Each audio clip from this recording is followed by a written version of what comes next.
Migraine, భుజం నొప్పి, నడుం నొప్పి, మోకాలు నొప్పికి నిజమైన పరిష్కారం ప్రాణ పెయిన్ క్లినిక్ లో.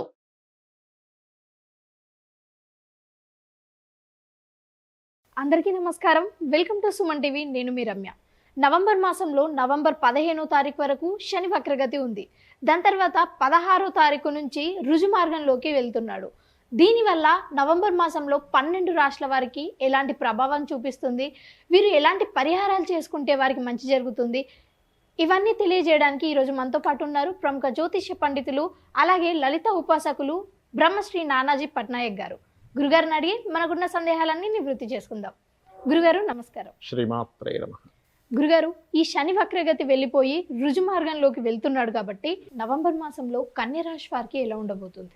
కన్యా లగ్నం కానీ రాశి కానీ శని 6లో ఉన్నప్పుడు సహజంగా ఎవరికైనా గుర్తుపెట్టుకోండి, శని కనుక 6వ స్థానంలో ఉంటే మనం ఒక్కోసారి చూడండి, మనం ఏదైనా ఒక ఎఫర్ట్ పెడితే ఆ ఎఫర్ట్కి తగ్గట్టుగా రిజల్ట్ రాదు ఒక్కోసారి.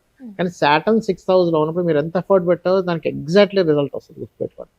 బికాజ్ ఆఫ్ కర్మస్థానము, కర్మకారకుడు నిత్య జీవిత స్థానంలోకి ఎంటర్ అయ్యాడు.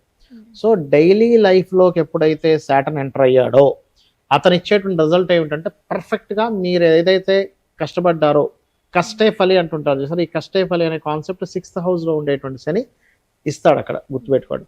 అలాగే ఇక్కడ మరొక విషయం ఏంటంటే ఉద్యోగంలో మార్పులు, అందులో మార్కెటింగ్ రిలేటెడ్ దూర ప్రాంతాలకు వెళ్ళి ఉద్యోగం చేయడం, ఇట్లాంటివి ఇస్తాడు. ఇక్కడ ఉద్యోగాన్ని పోగొట్టడు, ఉద్యోగం ఇస్తాడు కానీ ఉన్న ప్రదేశం నుంచి మార్పులు ఇవ్వడం, ఇట్లాంటివి ఎక్కువగా జరుగుతాయి.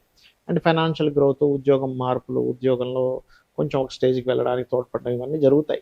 కాకపోతే ఇక్కడ మరి జాగ్రత్తలు ఏమిటంటే, ఇక్కడ వ్యాపారం చేసేవాళ్ళు, వ్యాపారంలో ఇన్వెస్ట్మెంట్ చేసేవాళ్ళు, అందులో ముఖ్యంగా సిబ్లింగ్స్తో కానీ లేకపోతే ఇన్సూరెన్సెస్, ఒక్కోసారి చూడండి వ్యాపారంలో ఏం జరుగుతుంటుందంటే ఇన్సూరెన్స్ చేయించరు, సడన్ డిస్టర్బెన్సెస్ వస్తుంటాయి. అంటే సర్లే ఏమవుతుందో, ఎప్పుడు ఇన్సూరెన్స్ చేయిస్తామా, తర్వాత చేపిద్దాంలే అని అనుకుంటాం. ఆ గ్యాప్ ఏదైతే ఇన్సూరెన్స్ టైం అయిపోయి ఇంకోసారి టర్మ్ కట్టాల్సి వస్తుంది. ఈ టర్మ్ కట్టే విధానంలో ఎక్కడైతే వీళ్ళు తప్పిదం చేస్తారో, నెగ్లిజెన్స్ చేస్తారో అక్కడ ఎఫెక్ట్ అనేటువంటిది చూపిస్తూ ఉంటుంది. కాబట్టి ఈ యొక్క అంశాల్లో చాలా జాగ్రత్తగా ఉండాలి. ఇన్వెస్ట్మెంట్స్, వ్యాపారాల్లో అధిక లాభాలు వస్తాయని ఏదో ఊహించుకొని ఏదో చేయడము, ఇట్లాంటివి చెయ్యకూడదు అనేటువంటి చాలా స్పష్టంగా చూపిస్తుంది. 6వ స్థానం ఎప్పుడు కూడా ఏంటంటే శత్రువుపై జయం. 6లో శని ఉన్నాడు అనుకోండి, శత్రువు మీద జయం ఉంటుంది. అది ముఖ్యంగా మనం చూడొచ్చు మనం. కాకపోతే ఏంటంటే ఎప్పుడైనా సరే శని ఫలితాలు సరిగ్గా రావాలి అంటే లలితా సహస్రనామాల్లో ఓం అనాకలిత సాదృశ్య చుబుక శ్రీ విరాజితాయ నమః చేసుకున్నట్లయితే అన్ని విధాలా బాగుంటుంది. కాస్త గోవుకు బెల్లం తినిపిస్తుండాలి, బాగుంటుంది. గురుగారు, మరి కొంతమందికి జాతక చక్రం ఉండదు, మరి అలాంటి వాళ్ళు ఈ శని స్ట్రైట్ గా వెళ్తున్నాడు కదా, సో వీరు ఎలాంటి పరిహారాలు చేసుకోవాలి? ఇక్కడ ఒకటేనమ్మా, జాతక చక్రం లేదు, ఒకటే అర్థం చేసుకోవాలి. మనకి ఎప్పుడైనా సరే పనులన్నీ ఆలస్యం అవుతున్నాయంటే ఎక్కడో సాటర్న్ ప్రభావం ఉందని చెప్తుంది శాస్త్రం. ఎందుకు మందుడు, నేను ఎందుకు అంటే ఆయన ఏదో కావాలని మిమ్మల్ని ఏదో పని కట్టుకుని మీ పని లేట్ చేయడం కాదు, మీకు ఒక ఎక్స్పీరియన్స్ వస్తుంది. సో ఎక్స్పీరియన్స్ మీకు రావడం కోసం ఆయన మనకు పాఠం నేర్పిస్తున్నాడు అనే పాజిటివ్ థాట్తో ఉండాలి, ఫస్ట్ పాయింట్ నెంబర్ 1. రెండవది ఏంటంటే అలా లేట్ అవుతున్నాయి అన్నప్పుడు చాలా సింపుల్గా ఒకటే నేను నేర్చుకోగలుగుతున్నాను అనే పాజిటివ్ థాట్తో ఉంటూ, మీకు దగ్గరలో గోశాల ఏదైనా ఉన్నట్లయితే గోవులకి బెల్లం తినిపించడము. ఇప్పుడు ఎట్లాగో కార్తీక మాసం వస్తుంది కాబట్టి, కార్తీక మాసం నడుస్తుంది కాబట్టి మనము నూనె ఉంటుంది, ఆయిల్, నువ్వుల నూనెని చక్కగా దీపారాధన కోసమని టెంపుల్స్లో ఇవ్వడము, ఇవి గనక చేసినట్లయితే ఖచ్చితంగా బాగుంటుంది.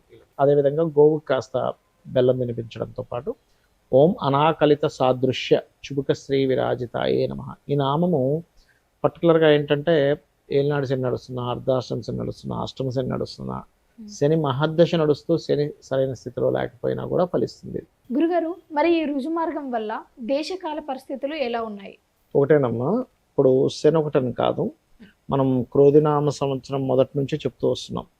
అంతా ఘర్షణలు, గొడవలు, యుద్ధ వైఖరి ఇవన్నీ ఉంటాయి. శని స్ట్రైట్ అయ్యి కుజుడు దృష్టి ఉంది ఫస్ట్ ఇక్కడ. సో ఫస్ట్ మంత్ అంటే ఈ నవంబర్ డిసెంబర్ మాసాలలో కాస్త ఘర్షణలు మళ్ళీ కాస్త ఎక్కువ అవుతూ ఉంటాయి, గుర్తుపెట్టుకోండి, నవంబర్ డిసెంబర్ మాసాల్లో. కాకపోతే శని ఎప్పుడైనా సరే న్యాచురల్ 11th హౌస్లో ఉన్నప్పుడు కొన్ని వ్యాపార సంబంధించిన విషయాల్లో అనేకమైన మార్పులు ఇస్తాడు. అంటే బయట జరిగేటువంటి వ్యాపారాల్లో లాట్ ఆఫ్ అంటే అసలు మనం ఊహించం చేంజెస్ అంటాను చూసారా, ఒక చేంజ్ అయ్యింది అని ఎప్పుడు కుంభంలోకి శని వచ్చిన. అందుకే చూడండి, కుంభంలో శని తిరిగి వచ్చిన ప్రతిసారి కూడా ఒక రెవల్యూషన్ క్రియేట్ చేస్తాడు. మనకి 30 years బ్యాక్ కంప్యూటర్స్ అనేవి మనకి అందుబాటులోకి రావడం స్టార్ట్ అయింది. అక్కడ ఒక రెవల్యూషన్ స్టార్ట్ అయింది. ఇక్కడ నుంచి ఏఐ రెవల్యూషన్ స్టార్ట్ అవుద్ది. ఇక్కడ నుంచి ఆ ఏఐ రెవల్యూషన్ క్రియేట్ చేస్తాడు శని ఇక్కడ. పర్టికులర్గా మనం శని ఎంటర్ అయ్యేటప్పుడే చెప్పుకున్నాం, 2 సంవత్సరాల క్రితమే చెప్పుకున్నాం, సంథింగ్ బిజినెస్ స్ట్రాటజీలో చాలా మార్పులు రాబోతున్నాయని. సో ఆయన ఒక మార్పునిచ్చే కారకుడు అవుతాడు ఆయన పర్టికులర్గా. సో అక్కడ ఒక మార్పు అనేటువంటి జరుగుతుంది. ఇక రెండో విషయం ఏంటంటే ఫైనాన్షియల్ గ్రోత్ కూడా చేస్తాడు. అంటే దేశాల్లో కొంచెం ఫైనాన్షియల్ గ్రోత్స్ని కూడా ఇస్తాడు, ఇవ్వడం ఏం కాదు. కాకపోతే ఏంటంటే ఇక్కడ మనం అర్థం చేసుకోవాల్సింది, ఈ క్రోధినామ సంవత్సరం అవడం వల్ల కొంచెం ఈ శని కుజులు వీక్షణల వల్ల, ఈ రవి కుజుల వీక్షణల వల్ల అనవసరమైన గొడవలు మనం ఆల్రెడీ చూస్తూనే ఉన్నాం. క్రోధినామ సంవత్సరం ప్రారంభంలోనే చెప్పుకున్నాం, ఈ క్రోధము అంటేనే అంతా గొడవలు ఉంటుంటాయని. కాస్త ఈ మే మాసం వరకు మాత్రం ఇవి కొంచెం కంటిన్యూ అవుతుంటాయి. బట్ నేను చెప్పేది ఒకటే, ఎవరికైతే ఎక్కువ స్ట్రెస్ ఉందో, ఎందుకంటే గోచారంలో ఏ గ్రహాలు ఎక్కడ సంచరిస్తుంటాయో దాని ప్రభావం ప్రతి జీవరాశి మీద పడుతూ ఉంటుంది. అటువంటప్పుడు వీళ్ళు చేయవలసింది ఏమిటంటే సింపుల్గా ఏం లేదు, నవగ్రహాల దగ్గరికి వెళ్ళి కుజుడు, రవి, శని, రాహుకేతు ఈ 5 గ్రహాల దగ్గర దీపారాధన చేస్తుంటే మీకు ఎటువంటి నెగటివ్ ఎఫెక్ట్ అనేటువంటిది రాదు. అందులో ప్రధానంగా కుజ, శని, రాహుకేతువులకైతే ఆ 4 గ్రహాలకైతే ఖచ్చితంగా చేసుకోవాలి. ఈ పరిహారం మంచిగా పనిచేస్తుంది, ఖచ్చితంగా ఫలిస్తుంది ఈ పరిహారము. అయితే ఇక్కడ ఏంటంటే మీరు ఎప్పుడు కూడా ఒక శని భగవాన్ దగ్గరికి వెళ్ళి ఒక చేస్తున్నారు అనుకోండి, నన్ను వదిలేయాలనే భావంతో చేయకూడదు. స్వామిని అనుగ్రహం బాగుండాలి. వదిలేయమంటే ఎలా ఉంటుందంటే శనే మనకు ఆయుష్నిచ్చే కారకుడు అమ్మ, వర్క్నిచ్చే కారకుడు, వ్యాపారాల్లో లాభాన్ని ఇచ్చే కారకుడు. వదిలేస్తే అవి కూడా పోతాయి. ఇప్పుడు మనకి ఎగ్జాంపుల్ సూర్యకాంతి ఎక్కువ పడుతుంది, సూర్యుడే ఉండకూడదు అనుకోకూడదు, గొడుగు వేసుకోవాలి.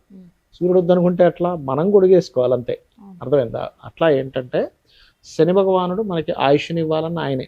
ఒక జన్మజాతకంలో ఎన్ని యోగాలున్నా ఆయుష్ లేకపోతే వేస్ట్, వర్క్ లేకపోతే వేస్ట్. పని లేదనుకోండి ఏం చేస్తాం చెప్పండి, కెరియర్ లేదు, బిజినెస్ లేదు, మనం అసలు గుర్తింపు ఉండదు మనిషికి. సో బిజినెస్ కానీ కెరియర్ కానీ ఆయుష్ కానీ ఇచ్చేది మెయిన్గా వీళ్ళే, శని భగవానుడు. అందుకని ఏంటంటే మనం కరెక్ట్ కర్మలు చేస్తున్నాం అనుకోండి, ఆయన కరెక్ట్ రిజల్ట్స్ ఇస్తాడు. అది పూర్వజన్మలో కాదు, ఈ జన్మలో కూడా మనం అందరం ఏమనుకుంటామంటే ఏంటో నాకు రావట్లేదు, ఎంత కరెక్ట్గా ఉన్నా అనుకుంటాం, కానీ అదేం కాదు. కరెక్ట్గా ఉన్నవాడికి ఎప్పుడైనా విజయం ఉంటుంది. ఏదో అడ్డదారుల్లో వెళ్ళేవాడికి ఆ రోజుకి ఏదో విజయం ఉంటుంది, కానీ లాంగ్ టర్మ్లో బ్యాడ్ ఎఫెక్ట్ అనేటువంటిది ఖచ్చితంగా ఉంటుంది. కాబట్టి నేను ఒకటే చెప్తాను, మీరు ఏనాడు శని, అర్ధాష్టమి శని, అష్టమి శని నడిచేటువంటి వారికి ఒకటే చెప్తాను ఏంటంటే మధ్యాహ్నం పూట నిద్రపోకండి, కాస్త వాకింగ్, జాగింగ్, ఎక్సర్సైజెస్ లాంటివి చేయండి. నిద్రపోయారంటే ప్రభావం ఎక్కువగా ఉంటుంది. ఒక పని 4 సార్లు అవుతుంటే ఓకే నాకు నేర్చుకునే అవకాశం వస్తుంది అనుకోండి, కాస్త నూనె లాంటిది దానం ఇవ్వండి, గోవులకి బెల్లం తినిపించండి, ఓం అనాకలిత సాదృశ్య చుబుక శ్రీ విరాజితాయ నమః చేసుకోండి. రావి చెట్టు చుట్టూ కానీ, ఆంజనేయ స్వామి చుట్టూ కానీ, లక్ష్మీనరసింహస్వామి ఆరాధన కానీ, అంటే ఈ టెంపుల్స్కి వెళ్ళి ప్రదక్షిణం చేయండి. ఖచ్చితంగా ఏమవుతుందంటే అక్కడ నుంచి వీళ్ళకి చేంజ్ 100% చూస్తారు. మీరు నేను చెప్పినవి పాటించక ముందు లైఫ్ స్టైల్కి, నేను చెప్పినవి పాటించిన తర్వాత ఉండే లైఫ్ స్టైల్కి మీరు కళ్ళ కట్టినట్టు చూస్తారు. అంటే అప్పటి వరకు అసలు దేనికోసం బ్రతుకుతున్నామా ఏమిటిది అనుకునేటువంటి ఒక నిరుత్సాహంలో ఉన్నటువంటి వ్యక్తి అక్కడి నుంచి ఉత్సాహం అనేటువంటిది 100% పెరుగుతుంది. గురుగారు, ఈ రాశి వారికి ఎలా ఉండబోతుంది, ఎలాంటి పరిహారాలు చేసుకుంటే మంచి జరుగుతుంది, ఇవన్నీ కూడా చాలా స్పష్టంగా తెలియజేశారు. మీకు నా ధన్యవాదాలు. శ్రీమాత్రే నమః.